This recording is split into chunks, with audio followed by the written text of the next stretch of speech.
Балам, жаным тұра ғой. Сен үшін арнайы қазғарта пісіп қойдым. Мә, балам, әбден қарның аш қылықты ғой. Қазғарта жей ғой, балам. Қазғарта, қазғарта. Қозы, картаген. Не? Карта қайда? Не істейсің оны? Түнде көрсетем деген фокусым есіме түсіп кетті, көрсетейін да саған. Тұрған жерде аласыз ғой. Ана жерде ма? Общагада кейбір кездері қарның ашып жүреді. Кейбір кездері болғанда қалай? Всегда ғой. Біздің универге түсу мақсатымыз диплом алу. Сөйтіп дипломмен жұмыс істеп, өзімізді өзгерту. Жоқ қой? Қазірден жауапкершілікті өз мойнымызға алуымыз керек. Оған дейін общагада асқазанның қамын ойлаймыз. Ол да біздің мойнымызда. Но тамақ табудың жолдары көп. Мысалы, қыздармен жақсы тіл табысатындар, крысовать ететіндер, вахтерша апаймен қаттарласатындар. Кез келген общаганың жанында дүкен болады. Бұл дүкенде беретін тәте болады, және бермейтін тәте болады, қарызға. Тәте, өтініш, соңғы рет қарыз қалайшы, ешқайда қаш кетпеймін, міне достарым. Ой, жарайды енді. Рахмет, тәте. Тәте, ұлыңызбен қашан таныстырасыз? Таныстырам деп едіңіз ғой? Ол жұмыста, қолы босап жүрген жоқ. Мына заттарды қарызға ала берейін, я? Қалың малда мен соғайт етесіз ғой? Жарайды, ала ғой. Қош, стипендия түсі дейсіңдер ма не? Рахмет айтқандарыңа жақсы болды. Біраз қарыздардан құтылып қалатын болдық қой. Қойш, Арука, сен платныйда оқиды екенсің ғой? Айтпайсыңдар ма, платныйда оқисыңдар деп мен аяқта мәз болып тұрмын ғой. Ту, тәте, соңғы рет бере салыңыз, кейін қайтарып беремін ғой. Жарайды. Рахмет, жоқ қой. Не алайын деп едің енді? Ала қойш. Так, маған 2 нан, 2 роллтын бер салыңызшы. Тәте, сіз кіші жүз екенсіз ғой, мен темамам кіші жүз, нағашым екенсіз ғой. Мені кіші жүз деп кім айтты? Мен ұлы жүзбін. Менің екінші мамам ұлы жүз, папамның 300-ден әйелі бар. Қожа болсам не істер едің деп? Папам қожадан тағы бір әйел алайын деп жатыр. Папаң айтсай, қатын ала бергенше тамаққа ақша салып жіберсін. Бұлай айтқанда, общагадағы тамақ қолыңда тұрған пульт сияқты. Табу қиын. Соля, қайда жүрсің? Комнатада болмадың ғой кеше? Білесің бе, жыламаған бала емшек жоқ дейді ғой. Кеше Жанияның комнатасында жылаған соны. Бәсе, көзің ісіп қызарып тұр. Бірақ натуре жыладым. Жания тұрды, проблемасын айтып, семейный проблемасын айтып, жылатып жіберді. Бармайын болды Жанияның комнатасына. Проблемасы жоқ, қыз тауып алу керек.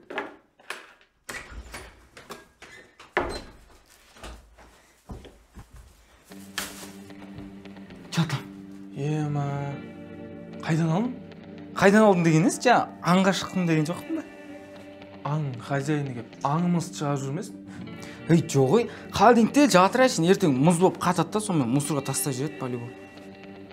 Жарайды ғой, қалай алып кетіп жүрсің ба? Короче,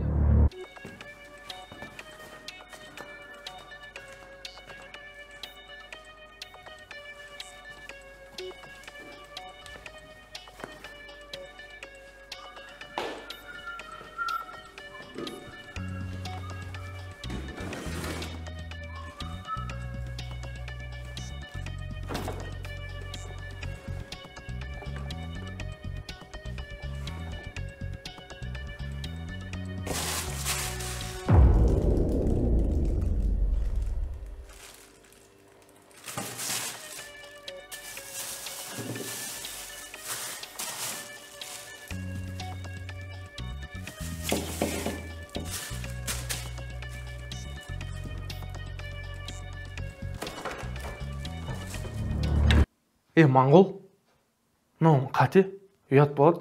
Барда орнына апарып қой. Біреудікі ғой мынау. Ұрлықты бір қорлық екенін білесің ғой? Ақылды адам өзімен күрессе, мемлекет жемқорлықпен күрессе, ал общагадағы студенттер аштықпен күреседі. Но общагада ұрлық түбі тоқтық. Сенің балтықты тай басқаны, қылығыңа тоймаймын, ай сапсары, қылығыңа тоймаймын, ай сапсары, ай сары қыз шеке туған дара қыз, ат қойыпты сары деп болсы бізге дәрі қыз, ай сары қыз шеке туған дара қыз, ат қойыпты сары деп болсы бізге дәрі қыз. Прикинь, моей маме настолько понравилась Казы, что она решила сделать эксперимент и добавила туда сало. Серьезно? Серьезно. Офигеть. От простого казы вообще не отличишь. Пойдем, я тебе покажу. Go.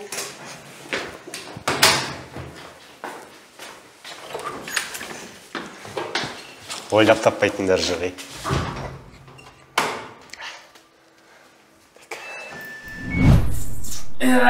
Зор кетті, бір осыдан кейін енді бір деп ашылатын мұздай кола болса, артынан бір штук темекі, оның артынан.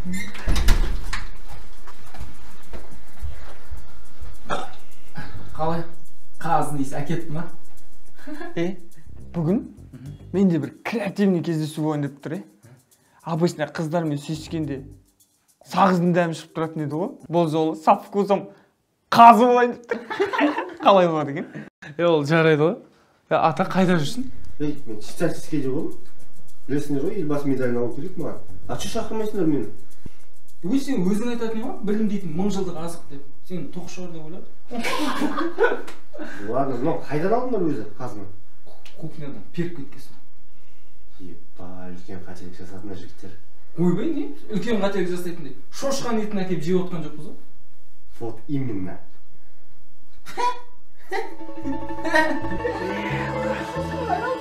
О, боже мой, маған мынандай креатив керек емес еді ғой. Бля, мен орысша сөйлеп жатырмын, прикинь, ева. Регулировать. Нотариус. Что здесь происходит? Жігіттер жүрегім айнып жатыр, как құсатын сияқтын. Сәл шыдасаң, тіс жасамайсың ба? Бұндай кезде не істеуге болады? Ұстаздарымыз айтқан ғой, если аштан өлейін деп тұрсаң, жеуге болады деген.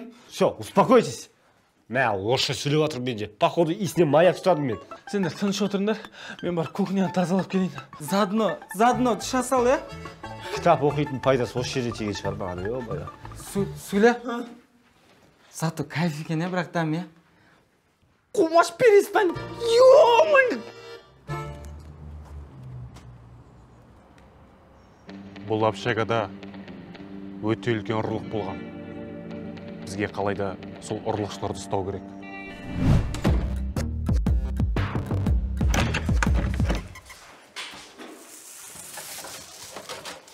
Вот про этот казы я тебе говорила. Да, класс. Реально на казы похоже. Давай я тебе офигенный беш приготовлю. Пошли. Пойдем.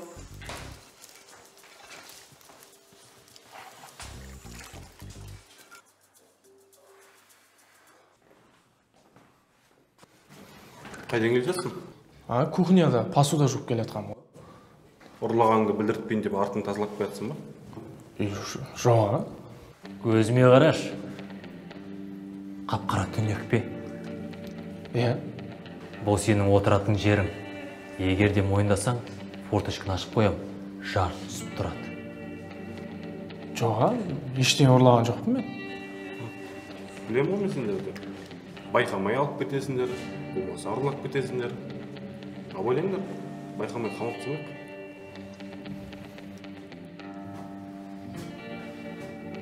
Мен сені жаттап алдым, бүйірі бас.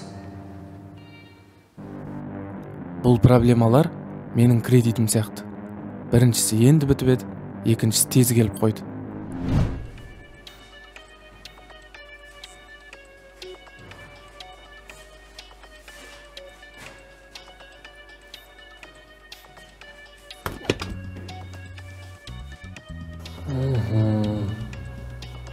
Ұрлық явно осы жерде болған. Енді өздері айтып тұрған жоқ, осы жерде болды. Енді холодильникті айтқан жоқ қой. Так, қалай болды? Айтып беріңізші. Осындағы розеткаға телефонымды зарядкаға қойып едім, қайтып кетсем жоқ. Мына камералар істей ма? Бұл камералардың біреуі де істемейді. Аға, өтінем тауып бере аласыздар ма? Мен оның тіпті кредитін де төлемедім. Уайымдамаңыз. Тауып беруге тырысамыз. Сізде телефонның коробкасы қалды ма? Иә, комнатамда тұр. Онда на всякий случай осы жерге алып келе салыңыз. Егер де ұрыны таппасақ, хотя бы приятный болады да, қымбатырақ сатады. Болды. Біздің жұмысымызға араласпаңыз. Біз жұмыс істеуіміз керек. Комнатаңызға барыңыз. Прекрати, Суля! Суля, прекрати! Жігіттер, жаңа біз жеген қазы сала емес екен. Доғар Суляжан, сазғаны тартытым бұғар. Натуре қазы болып шықты ма? Ема, бүгін тыныш ұйықтайтын болдық қонда, Бірақ ана қазының иесі арыз жазыпты, полициялар келіп тұр. Оны білгенде жаңа шошқаның етін жеп, орысша сөйлеп отыра беретін қой. Эфир құтты болсын, жігіттер. Эфир құтты болсын. Не эфир? Қылмыс пен жазада басты рөл сомдайсыңдар. Ата, сонда саған күлкілі ма болса? Күлкілі болмайды. Жеге, қазір барамыз, улатпай, шулатпай, қолымызбен істегенді мойнымызбен көтеріп, қазының иесінен кешірім сұрайық, Қазының иесі бір соска қыз болса, Көп күлген бір жыл айт, абайлайықшы қазір. Жігіттер, коридорға бәрін шақырып отыр, тез шықсын деп отыр. Басы дәмді басталғанымен, соңы ащы болып бара жатыр. Қазы ұрлап сотталды дегенде естіген жақындарым жылаудың орнына күлетін сияқты. Так, жігіттер. Тұра тұр, мен өзім табам. Ала біз алдық. Ё-моё, неге айттың? Бүкіл интригені құрттың ғой. Зато молодцы. Мойындағандар дұрыс болды. Аз сұрыққа кетеді. Неден бәрі біреудің затында. Кім енді ол біз деген? Шығарыңдар! Ағам шығарғанда ол бұрынғыдай емес қой, өзгеріп кетті кішкене. Мыналар кәдімгідей профессионал екен ғой. Уже запчастьқа өткізіп жібердіңдер ма? Ол затқа ола келеді деп ойлаған жоқпыз сіздер. Мыналар деген біздің менсінбей тұр ғой. Мен сындырып жіберем ғой қазір. Машина ұрласыңдар етсесіздер? Тем более ол қыз баланқы ғой. Кредитке алған. Қазында кредитке алған. Аға, шыны керек, жеп қойдық. Телефон жеп қойдыңдар ма? Сіздер телефон іздеп жатсыздар ма? Қазын емес па? Біз не, қаз іздеп жүрген адам ұқсап тұрып па? Жоқ аға. Біз ондай телефон дейтін нәрселермен айналыспаймыз ғой. Біз сол майда шүйде қазы, пазы, асқазанға баратын заттарды ұрлаймыз ғой. Телефонды кім алды сонда? Аға, мен телефон табылды. Көрші комнатадағы қыз өз комнатасына апарып қойып қойыпты. Сіздердің уақыттарыңызды алып жібердім ау, кешіріңіздерші. Ештеңе етпейді.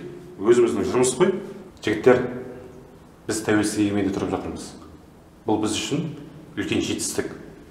Сол жетістік мына сендердің мойындарыңда. Так что ана майдаша тірлікпен айналыспаңдар. Ровно жүрсіңдерші. Онда абайлап жүресіңдер ғой, Типа абай деп. Кеттік көу. Бүгінгі күн Сеганың ойындары сияқты. Сонда біздің қазын сендер алдыңдар ма?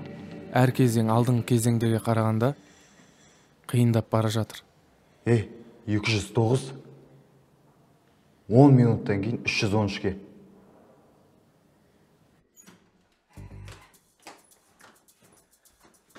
Моңғол?